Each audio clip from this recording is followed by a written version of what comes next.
Bueno, recién dábamos noticias de situaciones de violencia basada en género, abuso sexual y otras manifestaciones de esta violencia. La agrupación Frente Amplista Casa Grande ha propuesto un plan de emergencia para terminar con la violencia basada en género.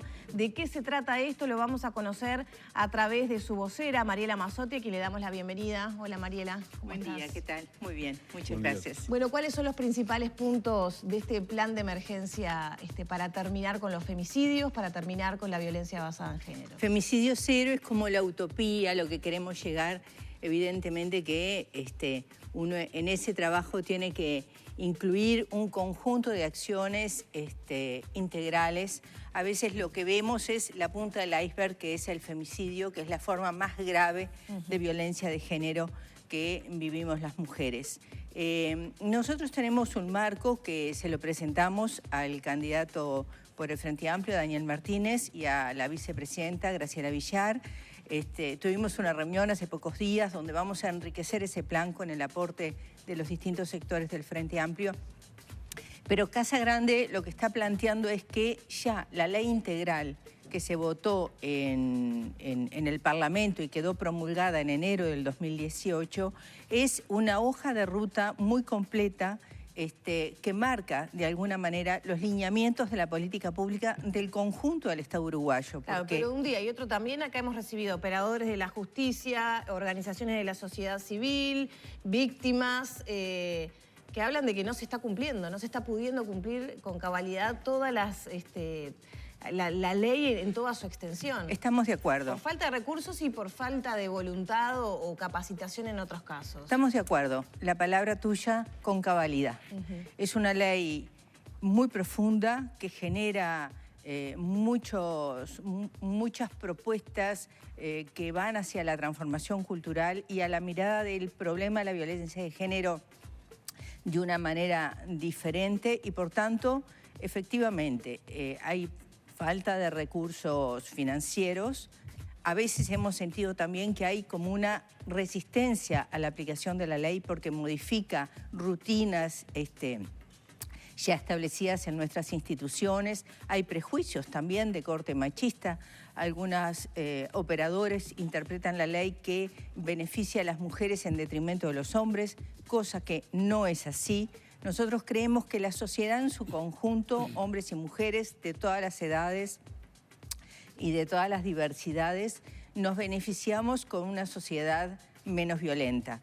Todos estamos beneficiados. Por tanto, sí, en este momento nosotros estamos planteando un plan de emergencia con una inyección presupuestal importante y que despliegue desde la prevención hasta la reparación.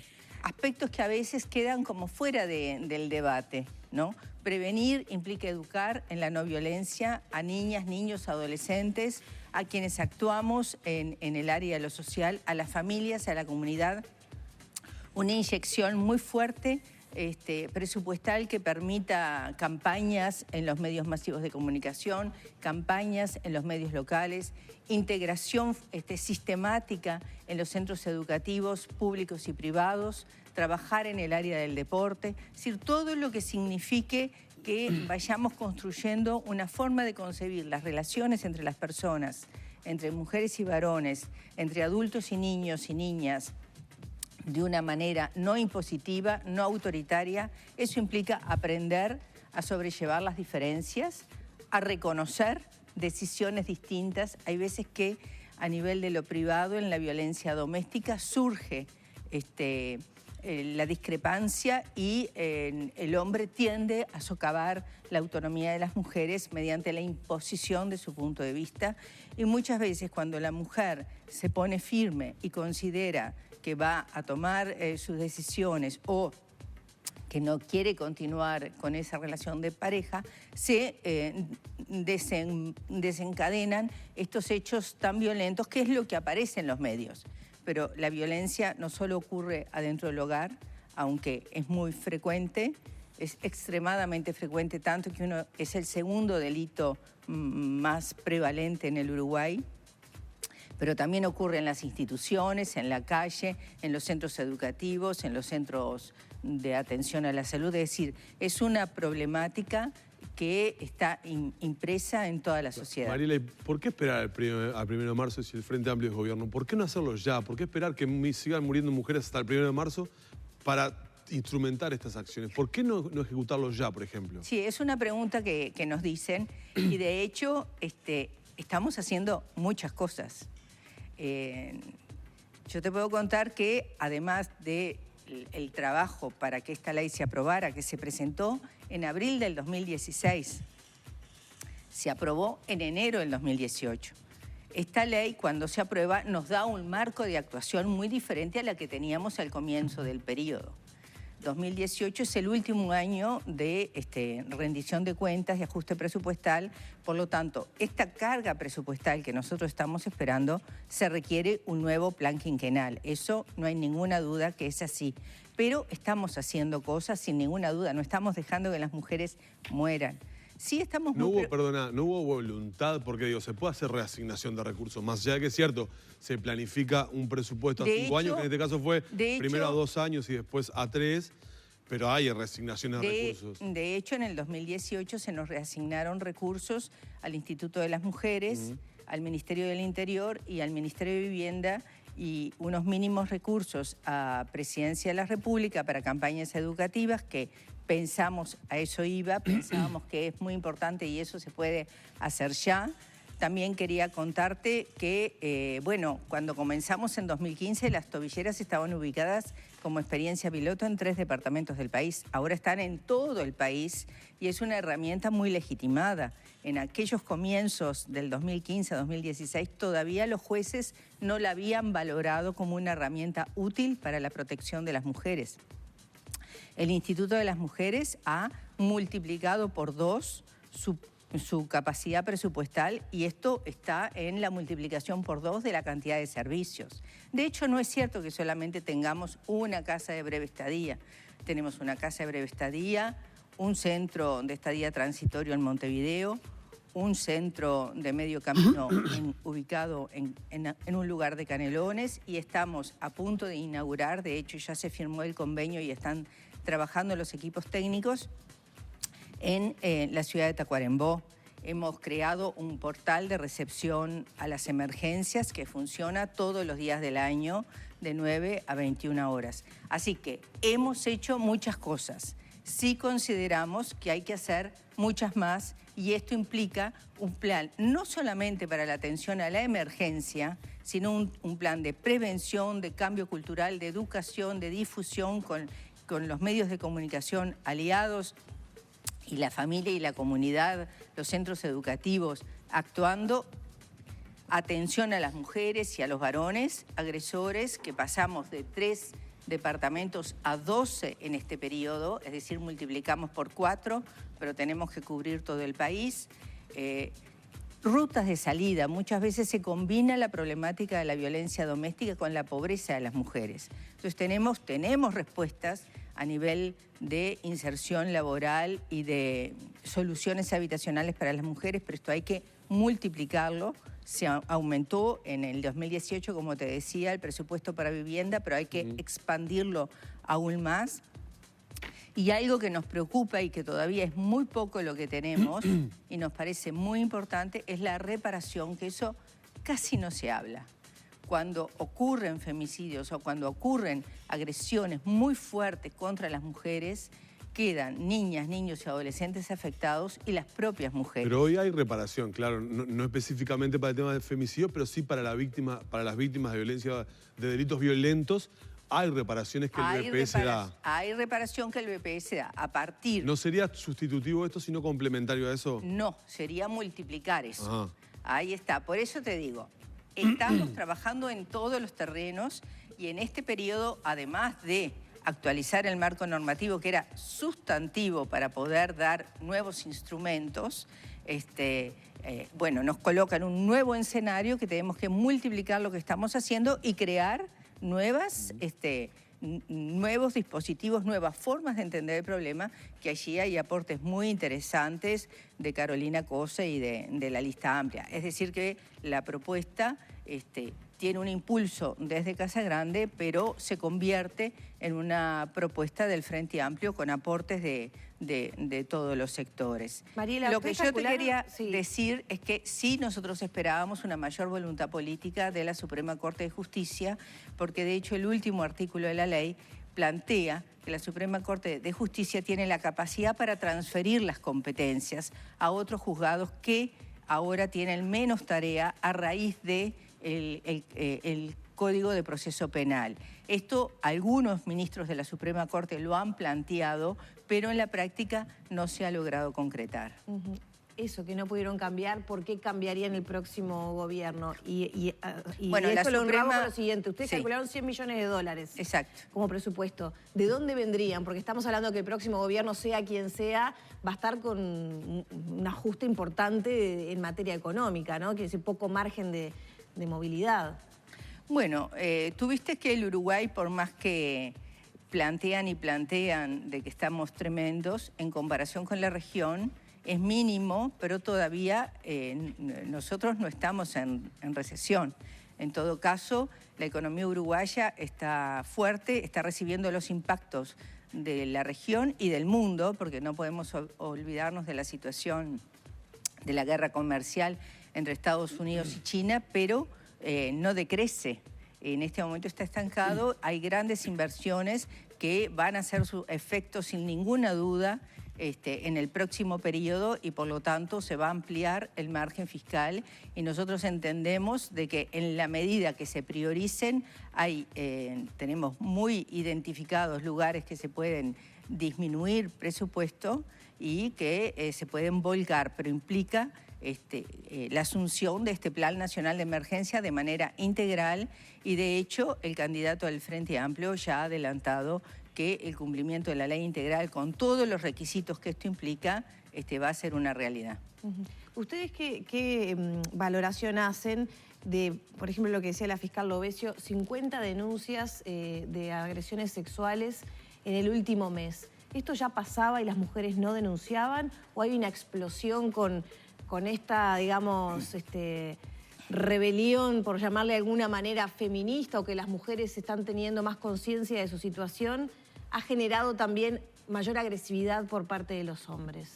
Bueno, es difícil decirlo en términos rápidos así, ¿no? Hay cosas que requieren mucha investigación y es una de las líneas que también tenemos que seguir fortaleciendo. De hecho, en este periodo y ya, que lo preveía la ley integral, se está instrumentando el Observatorio de Violencia Doméstica. En este momento estamos haciendo una encuesta de prevalencia de la violencia de género, donde tiene un enfoque fuerte en niñas, niños y adolescentes y un enfoque fuerte en mujeres con discapacidad. Vamos a tener los resultados a fines de noviembre y ahí vamos a tener el paisaje de la situación de la violencia de género y generaciones en todo el país. Es muy importante estudiar los problemas. Uno, intuitivamente, podría decir, bueno, muchos de estos problemas estaban bajo la alfombra, no se veían, genera mucha culpa, mucha vergüenza en la víctima y quizás en las madres que observan esto no sabían dónde hablar. De hecho, hay como un mayor permiso para ir a denunciar, hay lugares donde ir a denunciar, está la Fiscalía, está la Unidad de Víctimas y Testigos, están los servicios del INAU que se han multiplicado. El INAU aumentó en un 80% su trabajo en relación a maltrato infantil, 80% de presupuesto volcado a su trabajo en maltrato infantil y abuso sexual. Por tanto, hay una mayor permeación de la sociedad, pero sí, sin ninguna duda, hay que estudiar también el impacto de las fuerzas transformadoras y la reacción de las fuerzas conservadoras. Mariela, ayer tuvimos una entrevista con el doctor Chediak, que abandona la Suprema Corte de Justicia, y uno de los capítulos de la charla tuvo que ver con el tema de la violencia doméstica y desde el punto de vista de la experiencia del doctor Chediak lo que había sucedido. Y hacía dos puntualizaciones que me parecen muy valederas traerlas a la mesa. Por un lado, decía que la figura del femicidio no había colaborado finalmente en conseguir la baja en los femicidios, y él decía, porque tal como lo anunciamos en su momento, el aumento de las penas no sirve, como marcando, digamos, en blanco y negro, marcando lo negativo de la situación. Y como lo positivo sí insistió y realizó una encendida defensa del tema de las tobilleras, a tal punto que decía, es por allí el camino, por el de la prevención. Y en determinado momento, hablando específicamente de cómo es el sistema de tobilleras, decía, no puede ser que haya 300 personas en lista de espera por una tobillera. Deberían sobrarnos 300 tobilleras porque por allí es que está el camino. Y hacía una explicación de cómo se opera judicialmente y lo que la tobillera genera.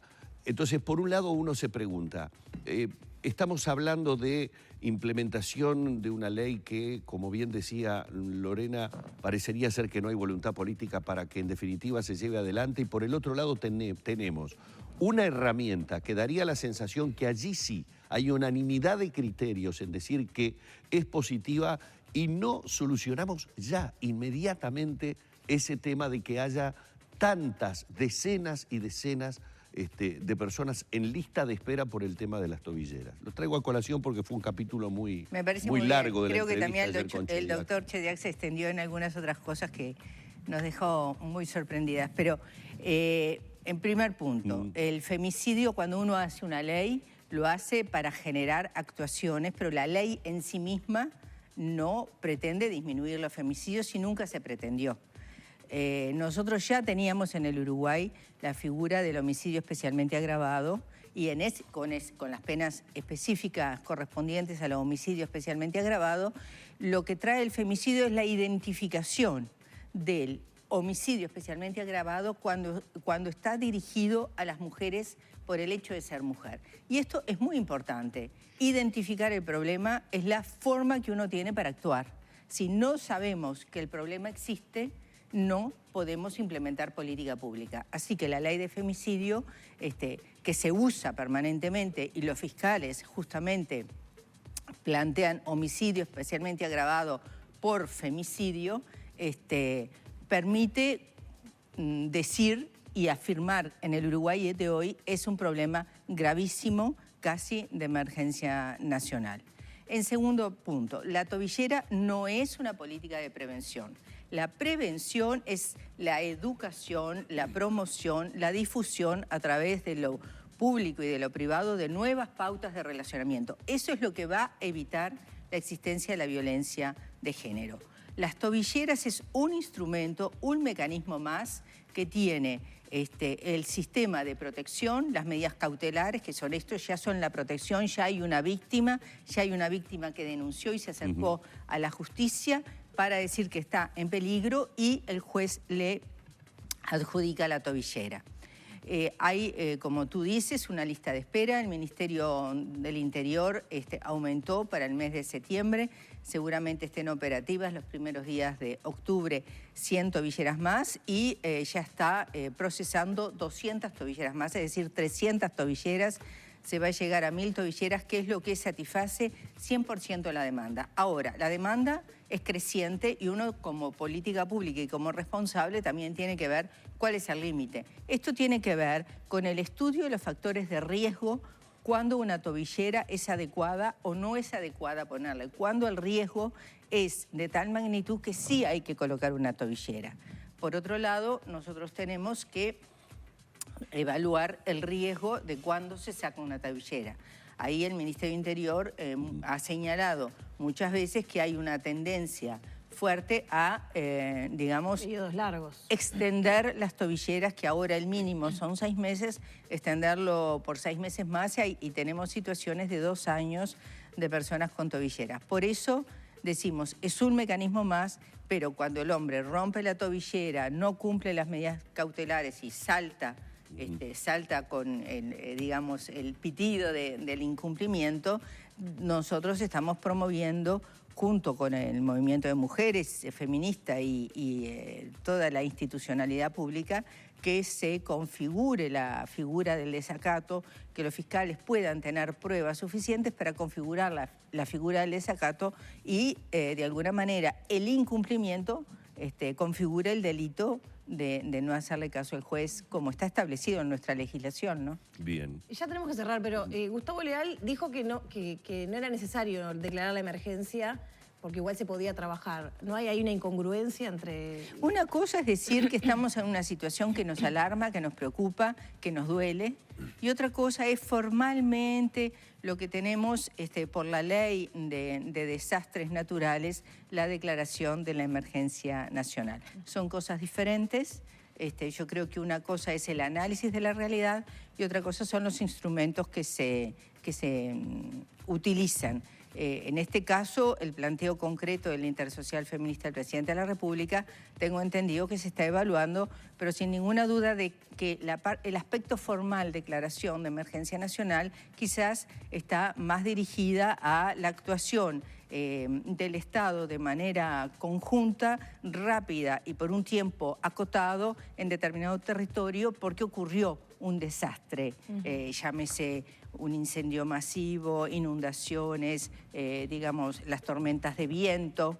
Entonces, allí es un matiz, pero yo creo que la situación general amerita a considerar que nos sentimos todos en una tensión y en una actuación exigente para poder dar las mejores respuestas, y soy consciente que todas las instituciones que estamos trabajando directamente con las situaciones de emergencia que se nos presentan todos los días, estamos al máximo dando lo mejor de nosotros mismos. Bueno, ahora sí vamos a agradecerle una vez más a Mariela Mazzotti, vocera de la agrupación Casa Grande, estos minutos en la mañana de Arriba Gente. Gracias, Mariela. Gracias a ustedes. Nosotros nos vamos a la pausa, venimos enseguida.